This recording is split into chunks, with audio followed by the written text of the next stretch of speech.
Darling, I promise you forever. Baby, I promise you a shoulder to lean on. Darling, I promise you a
Our distinguished and of course our esteemed listeners out there, how are you doing this beautiful afternoon? Now it's your Friday going. If you ask about mine, it's actually a very cozy Friday and a very cozy afternoon right here in the city of Calabar because it's been raining, since morning and right now, even till now that I'm talking to you, we're still, having some drizzling out there.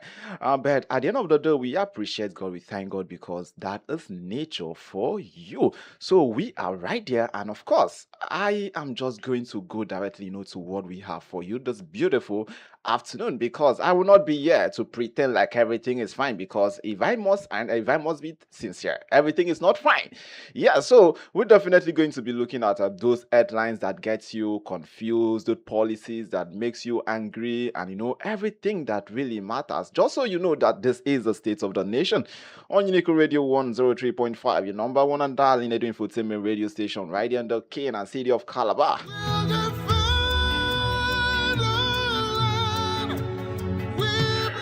My name is Okon Offiong, the Carter leads, and this beautiful afternoon we will be riding along.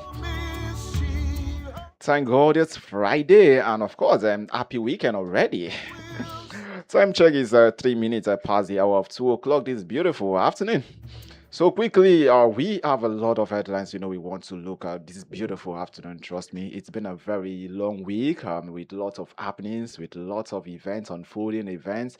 Yes, I do tell people that Nigeria is actually a nation that is always moving. So every day we get to have stories from here and there. And one thing is that we are not just going to look at it and, walk past, but, we are also not going to cry about it. So that's the most interesting thing. We are here to talk about it. And of course, the best we can do is to make sure that, we say it out, we talk about it. And of course, we seek solutions, to the troubling events surrounding our nation and also most of the reforms which you and I think that it's not really needed in our country. So join me and let's do this together. And for generations to come.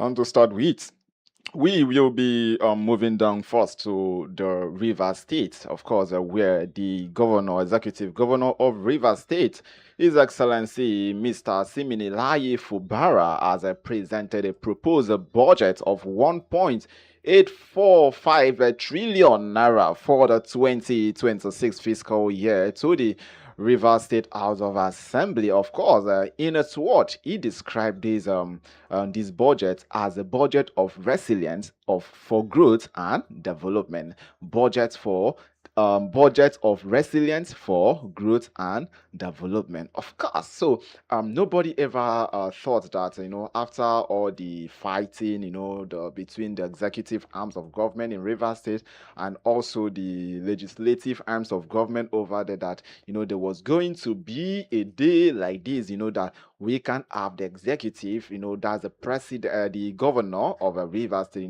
take his bill to present it, to the Rivers State House of Assembly without any issue, because ever since this government came on board, it's been fight here and there, starting from the House of Assembly, saying that the governor is actually doing playing an oversight, to the legislative arms of the state, to the aspect, where it was reported allegedly, that the executive governor of Rivers State, Siminilayi Fubara, ordered the demolition of the State House of Assembly complex. So it's really been a very long period, and here we are again. So it's a nice one, I think, of course, for the peoples of Rivers State, yes, because in our society today, it is believed that before you start spending, before you start any project for that very year, such budget must have been presented ahead of time.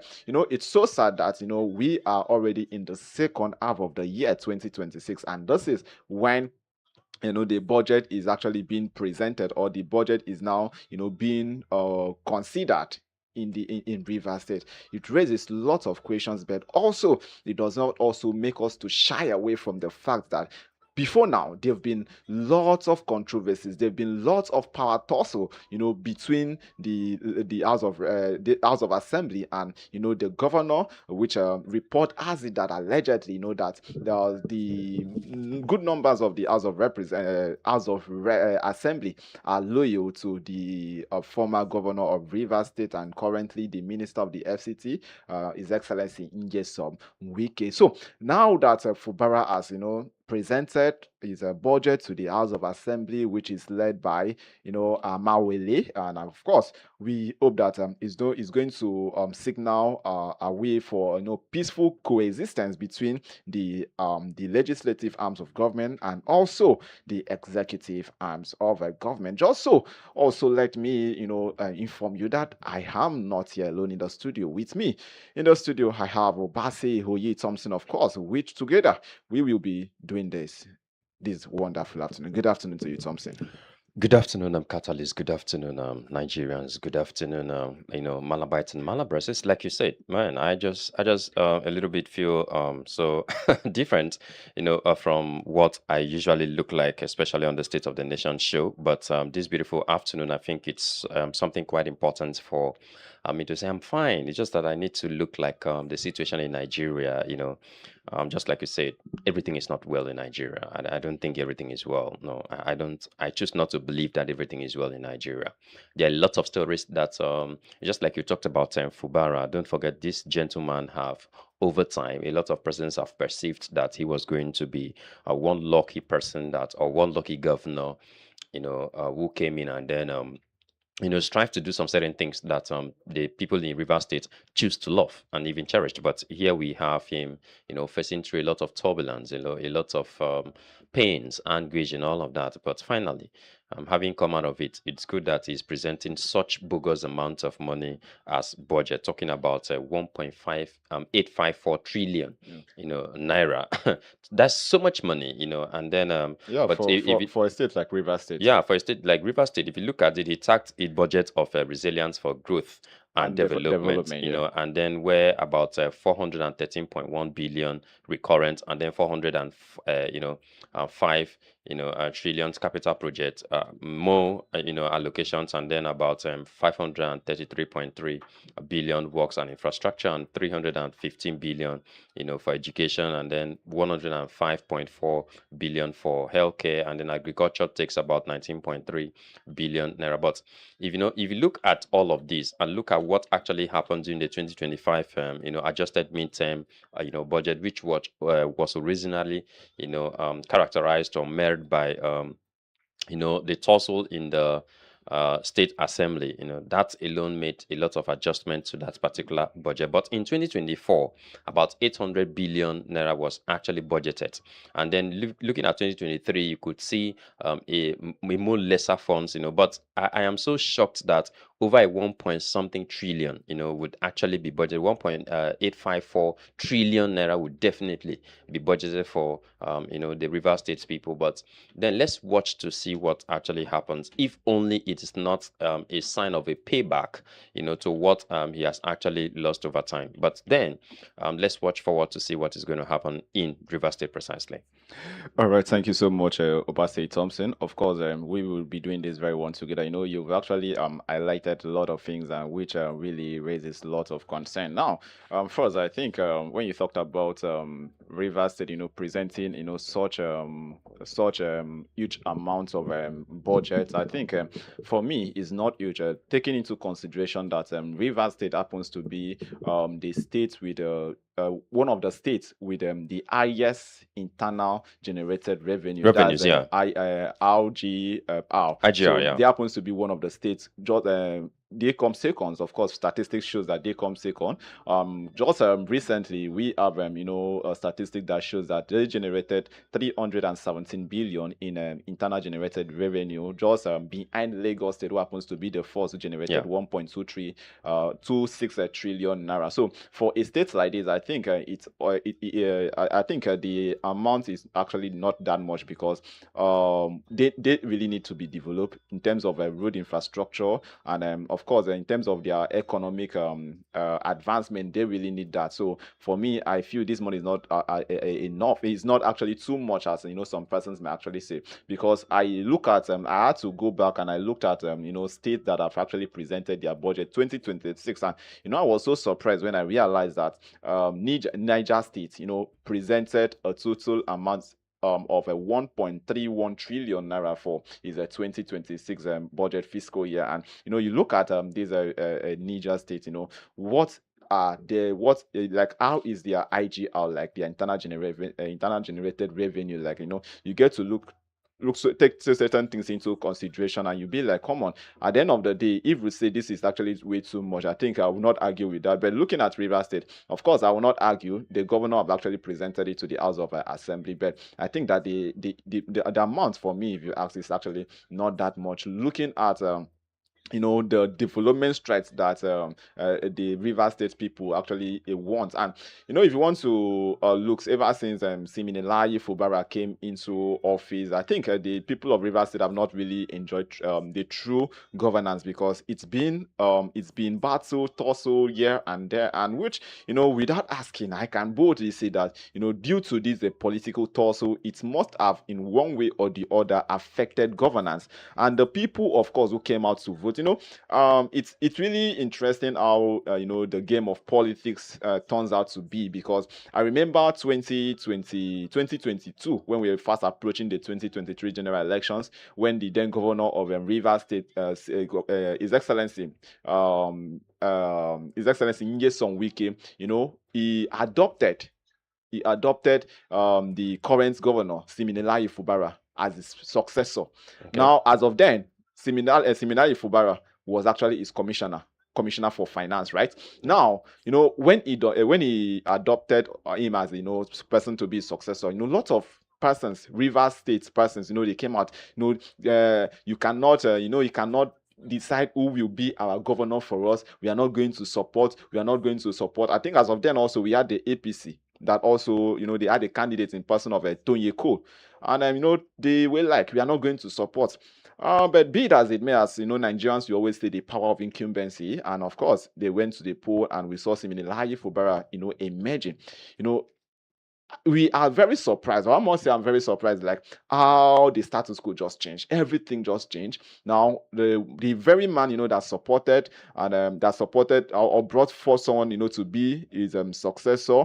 And all of a sudden, we are no more seeing that. And, it's just been tussle between House of Assembly and the executive. And now we get to ask ourselves a very critical question. I think I would love it this way, rather than us believing that a particular person sits anywhere and brings in a particular person to be whoever it is. I think it's wrong. Everybody was elected via no. Via the polls. You didn't get. You didn't get my point. That's why I understand. I get your point, but I am feeling like what you say, I am feeling. From what you are saying, you don't get my point. I get your point. No, you didn't get my point. Now, listen to me. Okay. The catalyst. I get your point. A lot of persons feel like we've heard where previous governors will say, okay, I brought this person into power. I brought this person to be the governor. So I think we should get past that level and put it in such a way that, look, yeah, whereas you actually did, you put effort, does not mean you single-handedly brought in the person. You just have just one vote. You helped in galvanizing support and all of that, but doesn't mean you brought that person on board. So the fact that we saw all of this that play, a lot of governors, if you look at almost 90% of our, or in fact 95 to 98% of our governors in Nigeria, have courtesy of predecessors. Just a few of them, came on board via it's not the outgoing governor that actually, introduced you to the presidents, like in the case we are having today. In no distance time, I think Nigeria will definitely grow to that point where, especially if this current administration of the president of Tinubu, administration, if he comes back in second tenure, trust me, a lot of persons will boldly tell you, yeah, it is the president that brought them in, not even the people who should, constitution have given the power to say, okay, this is the people that brings in the governor. governor. They vote. The electorate. That is what we're talking about. I think actually gets your point and where you are coming from directly. That when I actually said that, the governor, that is Wiki, actually brought forth a Fubara. Now, I am not saying that, it's Wiki that single-handedly, voted for him, to win.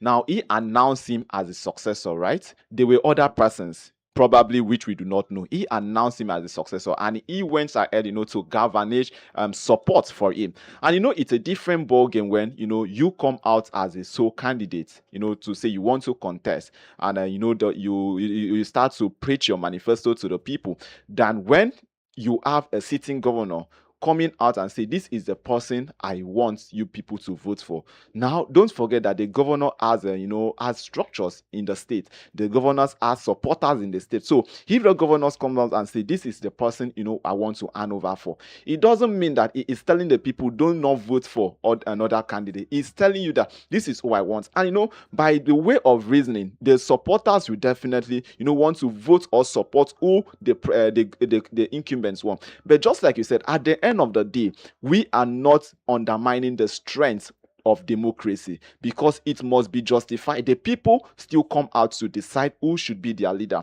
If the governor says, I want Mr. A to be my successor, and the people go out there and vote otherwise, then we can say that democracy took its course and not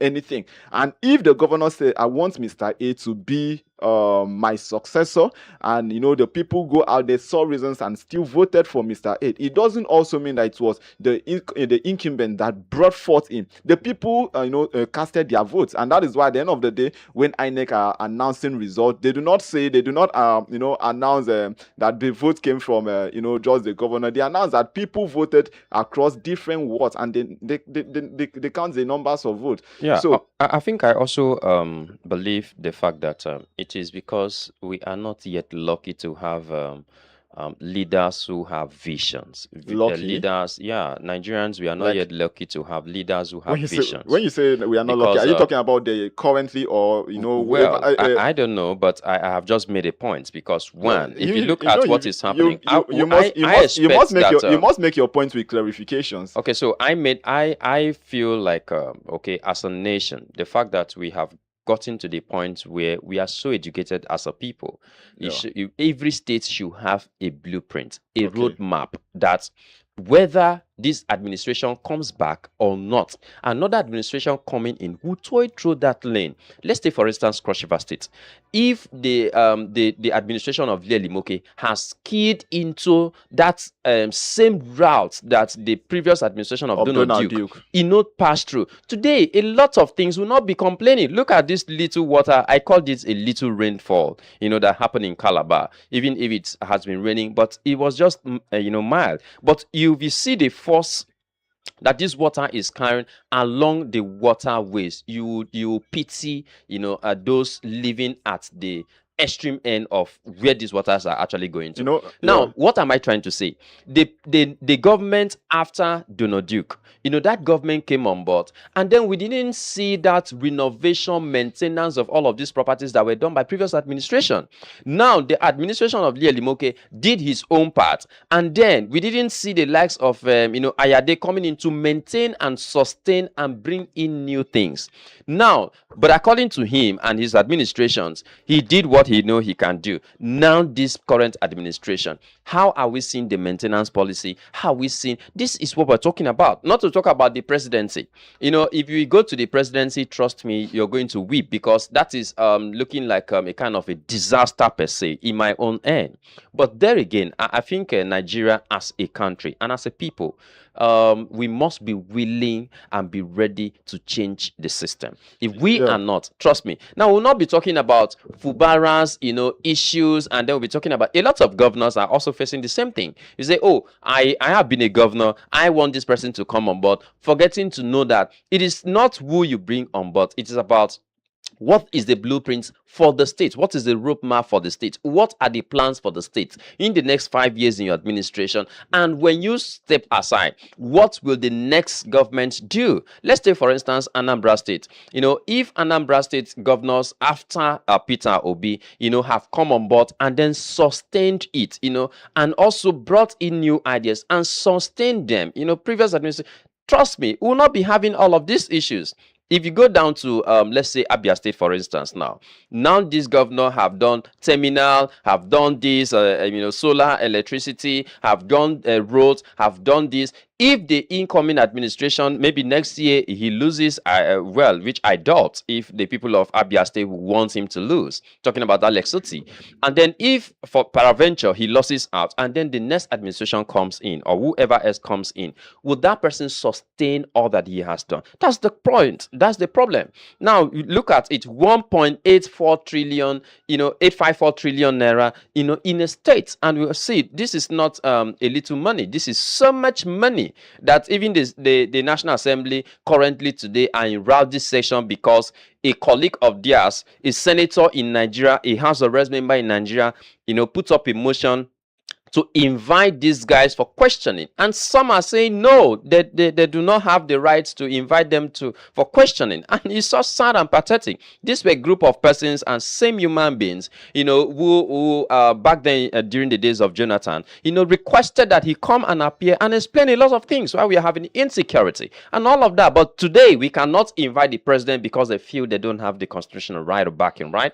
So it's sad that if this administration jumps over, probably comes back again, well, I don't know what is going to happen in Nigeria, trust me. Yeah, Nigeria actually will definitely survive, whether we like it or yes. And yeah, that reminds me of that song. Nigeria go better, Nigeria go survive. So let's quickly go on a short musical break. And just like Thompson actually said, Nigeria will survive. So we'll definitely be giving you this from Veno Marioge, which says Nigeria go survive. So stay with us because we'll be right back after this break.